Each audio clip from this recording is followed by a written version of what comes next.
programa de hoje você vai entender os riscos que a escola pública corre com a terceirização. Vai saber como está a situação dos museus brasileiros. E vai comemorar o prêmio de comunicação recebido pela APUESP. Confira! O STF aprovou na semana passada a terceirização irrestrita para todos os setores. A TV APUESP veio até o DIEESE saber quais serão os impactos disso na educação. Bem, o processo de terceirização que nós estamos assistindo na educação não foi instaurado agora com a questão da aprovação. O que aconteceu no Supremo, na verdade, vai intensificar um processo que começou lá nos anos 90 com o processo de municipalização. O processo de municipalização levou aos estados e municípios a comprarem sistemas educacionais. Então, se você olhar do ponto de vista da terceirização, você começou a terceirizar a educação já com sistemas educacionais. O projeto original previa que você levasse isso até o final, ou seja, uma parte importante da educação deveria ser efetivada pela iniciativa privada e paga pelo Estado por meio de voucher, por meio de bilhetes que o governo pagaria. Essa é uma tese, inclusive, de diversos candidatos que tem sido falado nesse momento.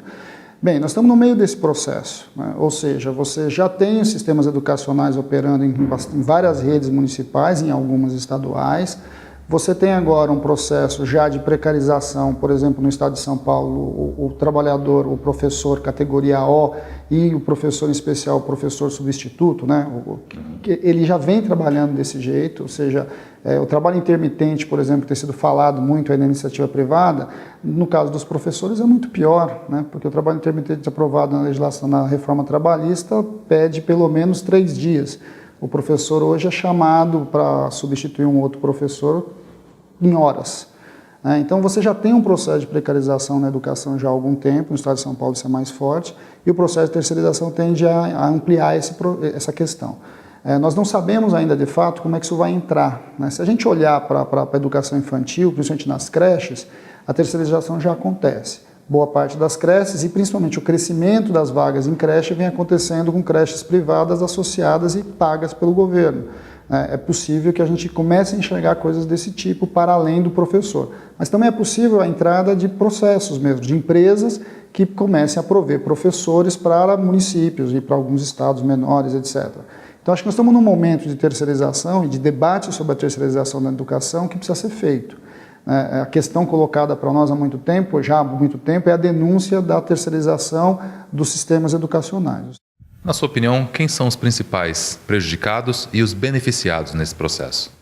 Bem, o tradicional, né? O que a gente vai assistir é que os professores, os trabalhadores serão os grandes prejudicados, né? Todas as pesquisas mostram que quando se tem o processo de terceirização, cai a renda do trabalhador, normalmente também aumenta a precarização e as condições de trabalho pioram. Isso é comum em quase todas as áreas onde houve processos intensos de terceirização.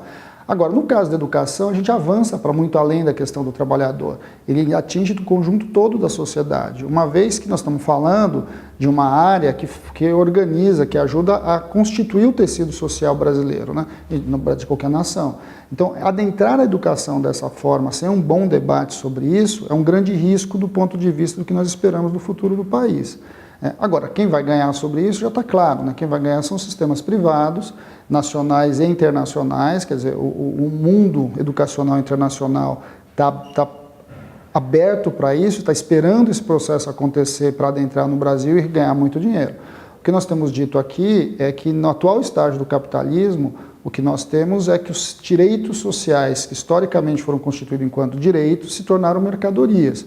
Mercadorias postas em prateleira, à venda no mercado, na qual o maior comprador é o Estado, e como o maior comprador é o Estado, os grandes grupos têm o Estado como sujeito para aumentar a sua taxa de lucro.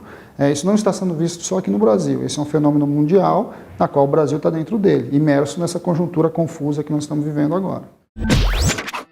A tragédia que aconteceu no Museu Nacional do Rio de Janeiro causou comoção mundial em toda a comunidade científica.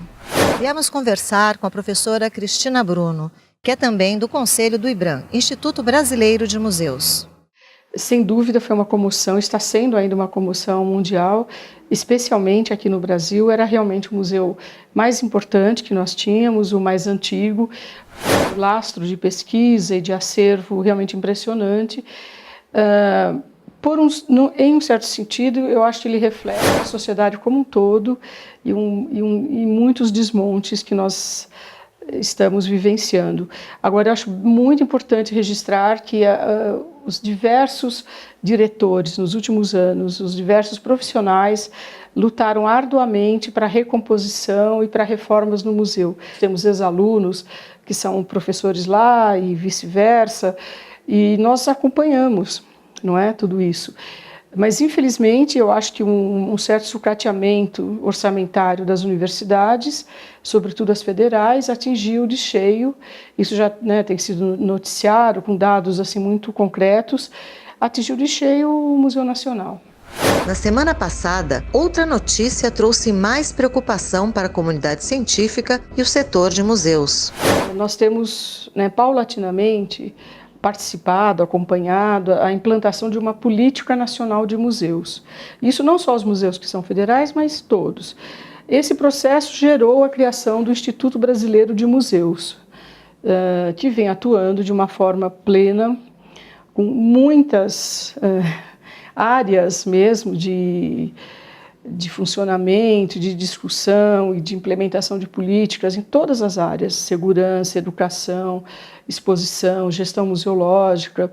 Ele tem incentivado justamente a criação de redes de museus dos mais variados temas e, para nossa enorme surpresa, alguns dias depois do incêndio foi anunciado o fechamento, enfim, do IBRAM e o surgimento, a criação da ABRAM, que seria uma agência. Eu estou falando porque eu sou membro do Conselho Nacional, né, que é o Conselho Nacional de Patrimônio, que pertence a esse órgão. E nós sequer fomos informados. Isso foi uma medida provisória, que nós fomos surpreendidos numa segunda-feira de manhã, agora na semana passada, e nós fizemos já todo tipo de análise técnica quando essa medida foi divulgada pelo Diário Oficial, que é totalmente inoportuna, não é? E ela funcionaria como uma agência, né, como as outras agências reguladoras, com uma verba que viria, um percentual que viria do SEBRAE. No mesmo dia o SEBRAE já se manifestou publicamente que é contra. Então, assim, nós não conseguimos entender. Então, obviamente, nesses últimos dias, as manifestações dos profissionais, dos cursos de formação, de vários órgãos, têm sido manifestações muito intensas, não é? Então, é um momento que a área museológica é um momento de grande comoção, porque até agora nós estamos para entender, não é? Fizemos já todo tipo de manifestação, como é uma medida provisória, ela depende, né, de aprovação, que nós consideramos incrível, porque o governo, nós estamos com eleições aí há poucas semanas, nem dá tempo. No E-Cidadania, né, naquele blog, já as pessoas estão votando contra, e lógico que isso atinge o funcionamento de todos os museus, porque está, né, sobretudo aqueles que são federais, que estão sob a tutela do IBRAM, né, que são aproximadamente 30 espalhados pelo Brasil.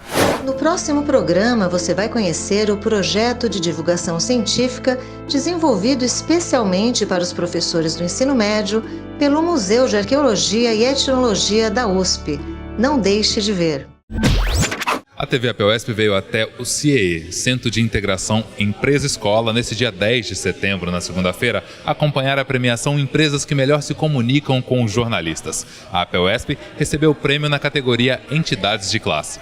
A premiação se deve a um conjunto de ações decididas e realizadas pela diretoria, presidência e demais instâncias do sindicato nos últimos anos, envolvendo programas de rádio e televisão, mídia impressa e eletrônica, videoconferências e transmissões ao vivo.